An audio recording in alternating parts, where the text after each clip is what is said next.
Excuse me, lady. You can be in the video if you want.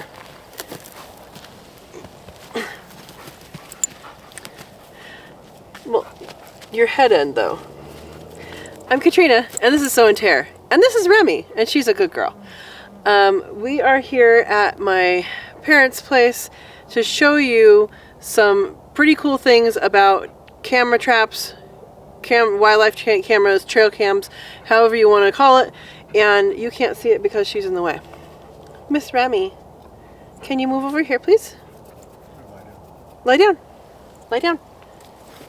No? Okay. Thank you. Right there is great. So, I have already brought you guys some pretty cool setup tips of how to set up your trail cameras. However, if you're in a situation where you're going to be moving it around, all the way down, all the way down. Thank you.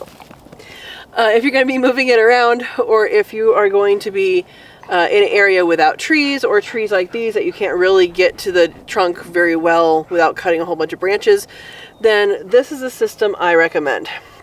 And we will show you different angles that do not include the dog later. So this is the camera trap, the wildlife camera, what do you want to call it, trail cam. It's good to have a system like this that is a bucket-oriented system. Why are you whining? What? You don't have lines. You don't have lines in this show. I'm sorry. You're a silent cast member.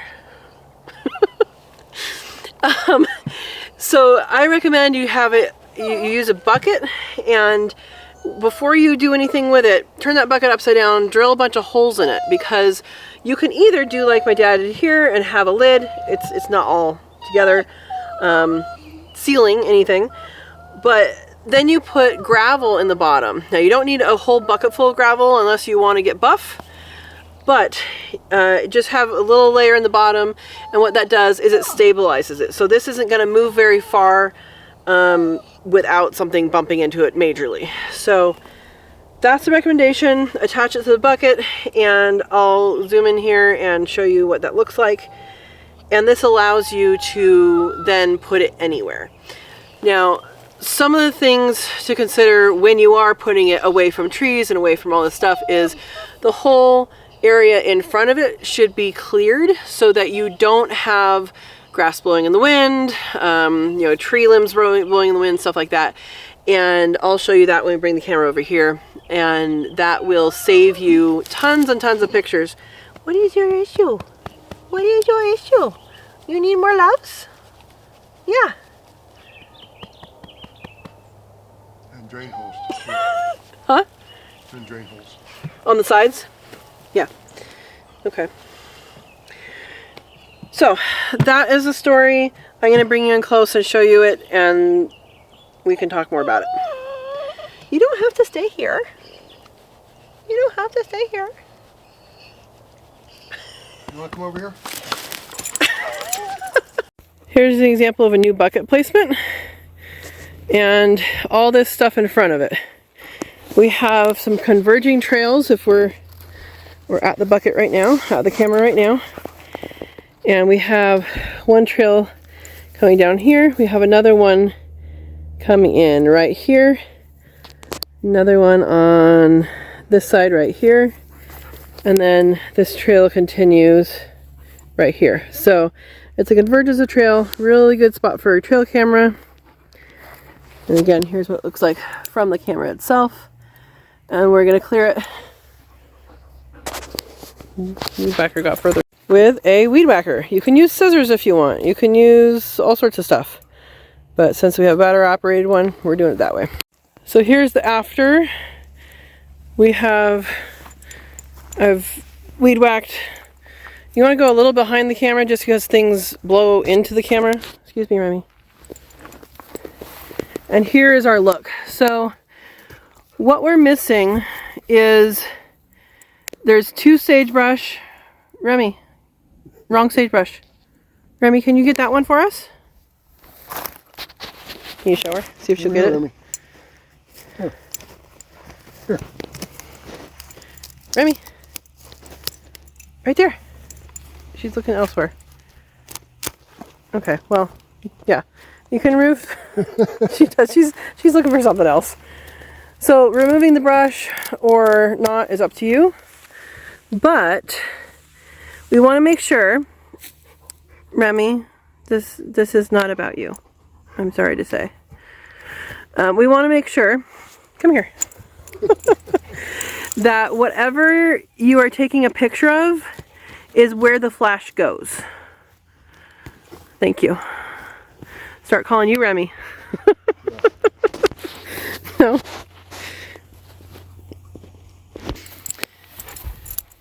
All right, so there's a couple things to remember when removing vegetation in front of a camera.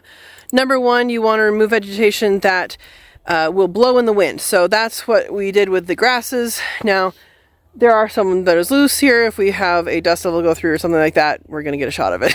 But remove things that blow in the wind. And then number two, remove things that will either block your shot of an animal coming through. So if you know where the pathway is, anything before the pathway.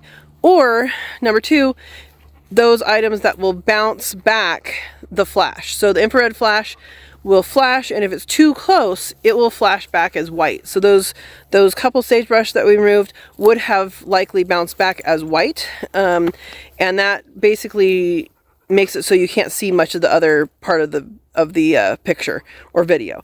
So that's what we did, and it's ready to go. So now is it on? I think so. Okay.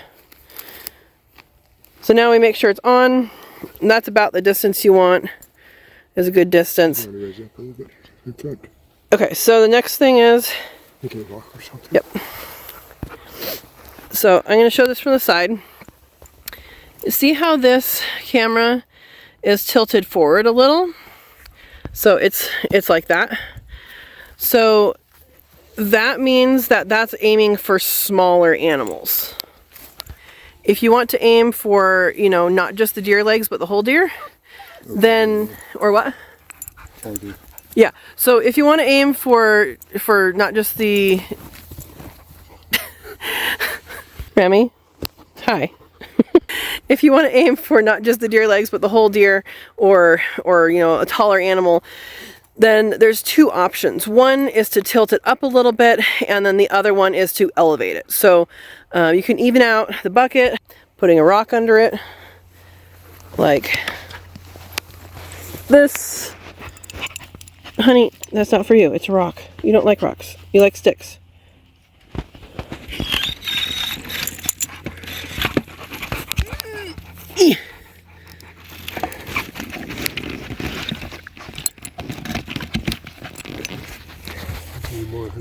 No, I think that's good. So we put some rocks under it, and that elevated it out to a little bit more tilted than level. So that's now looking up. You can confirm the angle by opening it up, seeing if it has a viewfinder on it, then you can, not viewfinder, but if it has the picture on it, you can see where that is. And if not, turn it to daytime if you have it on nighttime. Walk where you're going to walk and see what gets shot in the picture. So that is how you test those, and back to the other video. All right, so here is, oops, we go on this side. Here's the bucket up close, and you can see it does have bolts. It bolts right here, and that is actually the piece of board here. If you lift this off, you don't have to have a lid.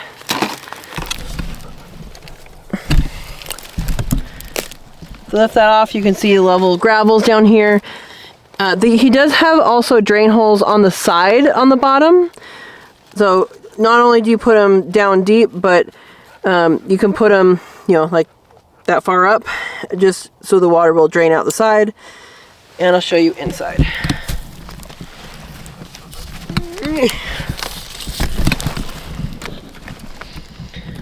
So this is what it looks like inside. We have bolting happen to the camera. We have bolting happening to the camera right up here. This particular camera has a mounting spot on the camera there. And then we have 2 more bolts in here. This is just a board, and that holds it really well. If you paint the bucket a neutral color like this, it'll be less obvious to those animals that see color and will blend in more with the surroundings. So, while you have, and people, yes, and people, while you have a somewhat camouflaged thing out here, it is also good, if you can, to tuck it up against something. If you can't and you're doing like out in a grassland area, that is completely fine.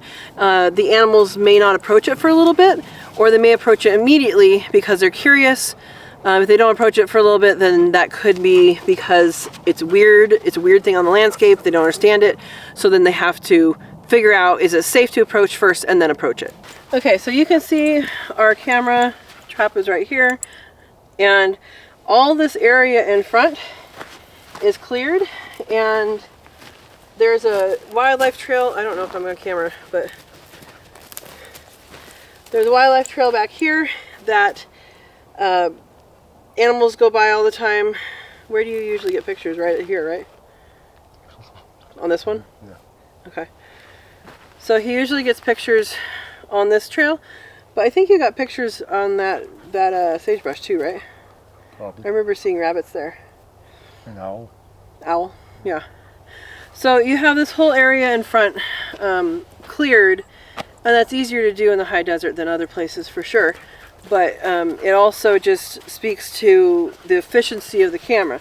Now I want to show you something coming up close here. It's a maintenance thing if you have these in a particular place for long term. So this whole area is in the line of sight of the camera, and you can see camera is all the way back here, and you can change your settings. I'll put a link up here for the programming video. You can change your settings for the flash and for the sensitivity, and that will adjust your distance. But that gives you an idea of if you're out in the open, or if you're like in a grassland, you do want to trim quite a distance around. One way to reduce the amount of trimming you have is to lower your camera, or to slightly tilt it down. So if you slightly tilt it down, that's another way to do it. So one other way you can do this besides just a bucket, you can literally put a stake in the ground. That's what we did all the time for research, but you do have to hammer in the ground. I recommend rubber mallets because it's easier on your muscles, and definitely bring some water with you to put water down first if you're in an area with hard dirt. You can use stakes, you can use T-posts, you can use anything you can get your hands on that goes in the ground to attach your cameras on. But I like the bucket method because it is highly mobile until your handle breaks, right? Then you have to make a new handle. But there's lots of rope tying knots and stuff that you can make a handle for your bucket that carries it as well.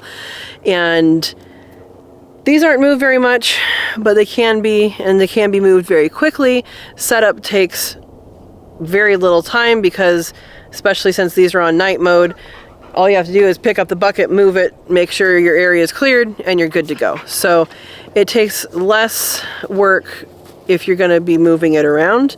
So I really recommend if you're going to do that, or if you have an area that doesn't have, accessible tree trunks and accessible things to put your camera on to begin with, then this is the way to do it.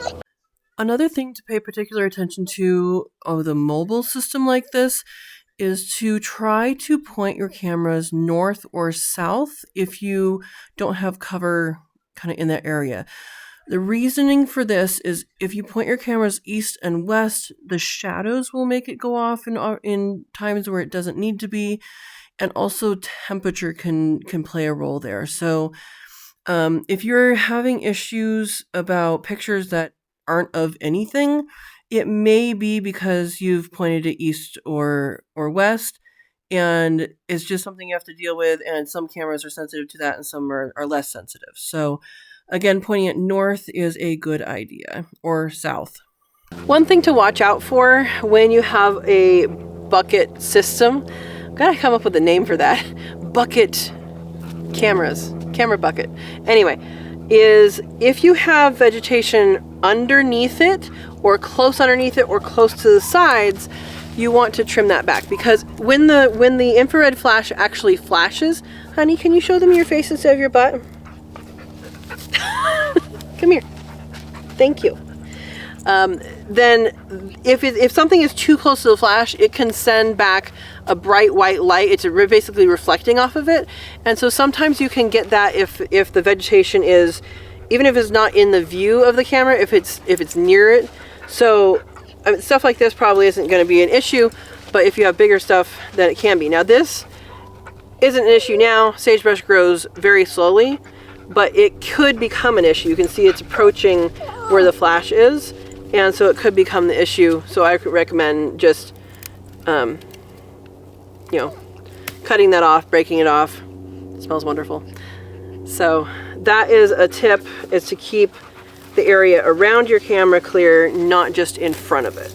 So that is a tip. Now these are pretty low, you know, it's knee high, and that's about what we did when I was researching with kit foxes. It catches a lot of pictures of a lot of different animals. If you're looking for elk or something, you're gonna get those pictures of legs. You might want to have it up higher, but for most species that you're going after, a lower camera is going to be fine. And like I said, you will capture less distance with a lower camera, but it will still pick up a lot. Like this one goes out quite a bit further than what we had the camera before. So I hope that gives you a little bit of inspiration on mobile wildlife cameras, mobile trail cameras, and to be able to move things quickly, have it be efficient, and also not have a bucket of water. And so that is my recommendation, to use a bucket. And I hope that helps you. And if it helps you, or if you have additional questions, put a comment down below, we'll answer it. And have a wonderful, wonderful time. Thank you for watching. Hit that like, subscribe if you're not subscribed already. And we do have a full playlist on this, which I will link right here. So if you have questions about programming or questions about how to set it up, then those are in the previous videos. And this one, I believe, is going to be the last of the series. Who knows if we add more to the series of the how-to. Throughout the channel, you'll be seeing more of the homesteading stuff, plus more of the camera results, more of the pictures throughout the channel. So thank you for watching, and have a wonderful day.